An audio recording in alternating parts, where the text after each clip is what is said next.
कहानी की शुरुआत होती है एक घने और विशाल जंगल से, जहां ऊंची ऊंची पर्वत श्रृंखलाएं चारों ओर फैली हुई थीं। एक रात आसमान से एक अनजान वस्तु तेजी से धरती की ओर गिरती हुई दिखाई देती है। वो किसी उल्कापिंड जैसी लग रही थी, जो सीधा पहाड़ की चोटी पर जाकर जोरदार धमाके के साथ फट जाती है। पहाड़ की ऊंचाई पर कुछ जानवर दिखाई देते हैं, जिनमें एक हिरण भी शामिल था। वो शांति से वहाँ अपना खाना खा रहा होता है। तभी अचानक पीछे से एक अजीब टेंटिकल्स वाला जीव उसके पास आता है। उसका शरीर बिल्कुल ऑक्टोपस जैसा दिखता है और वह हिरण पर हमला कर देता है। यानी उसी उल्कापिंड के अंदर से यह खतरनाक एलियन जीव धरती पर आ चुका था। अब सीन शिफ्ट होता है और हमें दो कपल्स दिखाए जाते हैं, जिनका नाम हैरी और रूथ था। हैरी और रूथ एक दूसरे से बहुत प्यार करते थे और कई सालों से रिलेशनशिप में थे, लेकिन हैरानी की बात ये थी कि इतने सालों के बाद भी दोनों ने शादी नहीं की थी। शायद दोनों को अभी तक एक दूसरे पर भरोसा नहीं था। फिलहाल वो दोनों एक पहाड़ की तरफ जा रहे थे, जहां वो कैंपिंग करने वाले थे। रूथ और हैरी अपनी रोजमर्रा की जिंदगी से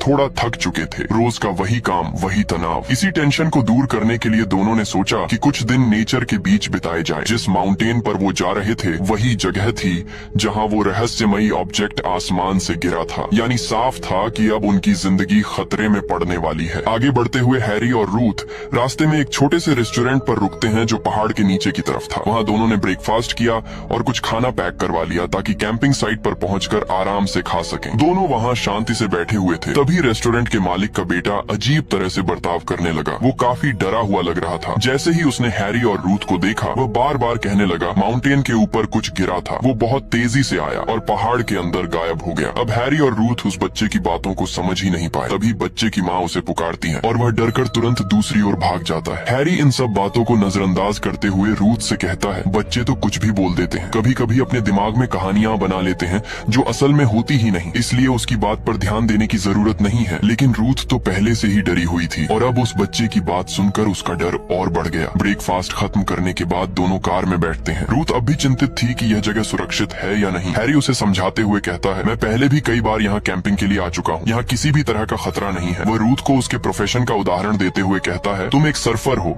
है ना? पानी के अंदर कई खतरनाक चीजें होती हैं, फिर भी तुम सर्फिंग छोड़ती नहीं। बस यही बात यहाँ भी है। हम यहाँ मजे करने आए हैं, अगर डरते रहेंगे तो कभी एंजॉय नहीं कर पाएंगे। हैरी की बातें सुनकर रूथ थोड़ा शांत होती है और आखिरकार जाने के लिए तैयार हो जाती है। अब दोनों उस माउंटेन पर साथ में कैंपिंग करने जा रहे थे। रूथ दरअसल यहाँ सिर्फ हैरी की वजह से आई थी, क्योंकि कैंपिंग का शौक तो हैरी को था। उसी ने रूथ को मनाया था कि वो उसके साथ चले। रूथ भी उसका दिल नहीं तोड़ना चाहती थी, इसलिए वह मान गई और उसके साथ आ गई। दोनों ने कैंपिंग के लिए सारा जरूरी सामान ले लिया था और अब वे माउंटेन की तरफ बढ़ने लगे। थोड़ा आगे बढ़ने के बाद रूथ को कुछ अजीब महसूस हुआ। उसे दिख रहा था कि जंगल में एकदम सन्नाटा है, न किसी जानवर की आवाज, न कीड़ों मकोड़ों की भनभनाहट। आमतौर पर जंगल में हर तरफ से आवाजें आती रहती हैं, लेकिन यहाँ मानो सब कुछ ठहर गया हो। यहाँ तक कि पेड़ पौधे भी हवा में ज्यादा नहीं हिल रहे थे। रूथ इन सब बातों को ध्यान से देख रही थी और उसे महसूस हो रहा था कि कुछ तो गड़बड़ है। काफी देर चलने के बाद हैरी और रूथ को एक खुला इलाका नजर आया। हैरी के मुताबिक वो जगह कैंपिंग के लिए बिल्कुल परफेक्ट थी, इसलिए उन्होंने अपना सारा सामान निकाला और कैंपिंग की सारी तैयारी शुरू कर दी। थोड़ी देर तक रूथ चुपचाप बैठी उदास महसूस कर रही थी, लेकिन हैरी तो हर चीज में माहिर था। वो उसे हंसाने लगा और उसे कैंपिंग की कई टेक्निक्स सिखाने लगा। फिलहाल हैरी ने रूथ का मूड ठीक करने के लिए उसे कई मजेदार जोक्स सुनाए और वो हंसने लगी। धीरे धीरे उसका डर भी खत्म हो गया और उसे अब ऐसा लगने लगा कि वो फॉरेस्ट के बीच भी सेफ है। दोनों ने वहाँ खूब मजे किए, अपना डिनर तैयार किया और खाकर खत्म किया। रात हो चुकी थी, टेंट लग चुका था और अब दोनों सोने चले गए। रात गहरी थी, लेकिन फिर भी बाहर अजीब सा सन्नाटा था। किसी जानवर या हवा की भी आवाज नहीं आ रही थी। इसी वजह से रूथ को बेचैनी महसूस हुई और आधी रात में उसकी नींद खुल गई। अब ये बात तो तय है कि आधी रात को उठना किसी भी हालत में अच्छा नहीं होता, क्योंकि डरावनी कहानियों में ज्यादातर अजीब घटनाएं मिडनाइट पर ही होती हैं। तो सीधी बात है कि हमें सोते रहना चाहिए ताकि कोई खतरा पास ना आए। लेकिन अगर ऐसा होता तो कहानी पूरी कैसे होती? इसलिए रूथ बाकी हॉरर कैरेक्टर्स की तरह टेंट से बाहर निकलती है, ये देखने के लिए कि बाहर आखिर हो क्या रहा है। तभी उसे सामने कुछ पेड़ पौधे हिलते हुए दिखाई देते हैं। वो थोड़ी सी रोशनी लेकर धीरे धीरे उस तरफ बढ़ती है तो उसे पता चलता है कि वहाँ एक हिरण खड़ा है। हिरण आमतौर पर इंसानों पर हमला नहीं करते, इसलिए रूथ ज्यादा डरी नहीं। लेकिन रूथ ने नोटिस किया कि उसके पीछे से कुछ और गुजरा है। उस चीज की स्पीड इतनी तेज थी कि वो उसे ठीक से देख भी नहीं पाई। अचानक पीछे से किसी ने रूथ को टच किया। वो पलट कर देखती है तो सामने हैरी खड़ा था, जो उसे ढूंढते हुए यहाँ तक आ गया था, क्योंकि वो आधी रात को टेंट से निकल गई थी। दोनों अब चैन की सांस लेते हैं और वापस टेंट में लौट जाते हैं। रात बाकी शांतिपूर्वक गुजरती है। सुबह होते ही दोनों फिर से अपने सफर पर निकल पड़ते हैं। उनका टारगेट था माउंटेन के टॉप तक पहुंचना, जहां हैरी कुछ खास दिखाना चाहता था। घंटों चलने के बाद आखिरकार वो उस जगह पर पहुंचते हैं। हैरी ने रूथ की आंखें बंद करवाई और धीरे धीरे खुलवाते हुए कहा, अब देखो। और जैसे ही रूथ ने आंखें खोली, सामने एक खूबसूरत ओशियन व्यू था। आसमान से मिलता हुआ नीला पानी, बिल्कुल किसी ड्रीम जैसी जगह। यह नजारा देख रूथ बहुत खुश हो गई। दोनों मिलकर उस पल को एंजॉय करने लगे। लेकिन असल बात यह थी कि हैरी सिर्फ उसे ये व्यू दिखाने नहीं लाया था। उसके पास रूथ के लिए कुछ खास था। उसने धीमे स्वर में कहा, जब तुम मेरी जिंदगी में आई थी सब कुछ बदल गया था। मैं खोया हुआ था, लेकिन तुमने मुझे सही रास्ता दिखाया। इतना कहते ही हैरी ने अपनी जेब से एक रिंग निकाली और घुटनों पर बैठकर रूथ को शादी के लिए प्रपोज कर दिया। रूथ ये सब देखकर खुश तो होती है, लेकिन साथ ही बेहद शौक में भी आ जाती है। दरअसल रूथ को एक ऐसा डिसऑर्डर है जिसमें अगर वो किसी अनजान या अचानक हुई चीज को देख लेती है तो उसे तेज एंग्जाइटी होने लगती है। उस वक्त उसे कुछ समझ नहीं आ रहा था, इतनी बड़ी जिम्मेदारी कैसे निभाएगी। उसका सिर घूमने लगा और वह घबरा गई। तुरंत उसने अपने बैग से एंग्जाइटी पिल्स निकाली और खा ली। थोड़ी देर बाद जाकर उसे थोड़ा आराम मिला। रूथ जानती थी कि उसका यह डिसऑर्डर कभी पूरी तरह खत्म नहीं होगा और वह नहीं चाहती थी कि हैरी उसकी इस परेशानी में फंस जाए। इसलिए मन न होते हुए भी उसने हैरी के प्रपोजल को मना कर दिया। उसने कहा कि वो उसके साथ शादी नहीं कर सकती। हैरी ने इस बात को समझने की कोशिश की, लेकिन उसे बहुत ठेस पहुंची। उसने कभी सोचा भी नहीं था जो लड़की सालों से उसके साथ है वही उसे ना कह देगी। वह टूट गया और धीरे धीरे उस जगह से दूर चला गया। रूथ को भी थोड़ी देर बाद एहसास हुआ कि उसने गलत किया। दोनों अब एक ही कैंप साइट पर थे, लेकिन एक दूसरे से बात करना लगभग बंद कर चुके थे। दोनों के मन में एक ही सवाल था, इतने सालों का रिश्ता शादी में क्यों नहीं बदल सका। रूथ ने ठान लिया कि वो हैरी से बात करेगी और अपने बिहेवियर के लिए माफी मांगेगी। लेकिन जब वो उसके पास गई, हैरी बहुत गुस्से में था और बिना कुछ कहे वहाँ से चला गया। पूरी रात दोनों की नाराजगी में ही बीत गई। सुबह जब रूथ की नींद खुली तो उसने टेबल पर एक नोट देखा जो हैरी का था। उसमें लिखा था कि वो थोड़ी देर के लिए वॉक पर जा रहा है, लेकिन जल्द लौट आएगा। रूथ वहीं कैंप पर उसका इंतजार करने लगी। उसे अपनी गलती का पूरा एहसास हो चुका था और अब वो सिर्फ माफी मांगना चाहती थी। उसे भरोसा था कि हैरी उसे कभी छोड़कर नहीं जाएगा। लेकिन इंतजार के बीच रूथ को अचानक आसपास से एक अजीब सी गंध आने लगी। वो उस बदबू की दिशा में चली और जैसे जैसे आगे बढ़ी उसके पैरों के नीचे की मिट्टी गीली और काली होती गई। तभी उसने देखा सामने कुछ ऐसा था जिसे देखकर उसकी सांसें थम गई। वो एक मरा हुआ हिरन था जिसकी पूरी बॉडी पर काले रंग का कोई अजीब सा सब्सटेंस चिपका हुआ था। रूथ को समझ नहीं आ रहा था कि यह क्या चीज है, लेकिन उसकी स्मेल इतनी तेज थी, दूर तक फैल रही थी। थोड़ी ही देर में हैरी वहाँ पहुँच गया। रूथ ने उसे उस मरे हुए हिरन के बारे में बताया। हैरी तुरंत रूथ को वहाँ से लेकर चला गया। उसका मानना था कि यह किसी तरह के इंसेक्ट्स का असर है जो मरे हुए जानवरों के शरीर को जलाने का काम करते हैं। दोनों कैंप पर वापस आ गए। कुछ देर की चुप्पी के बाद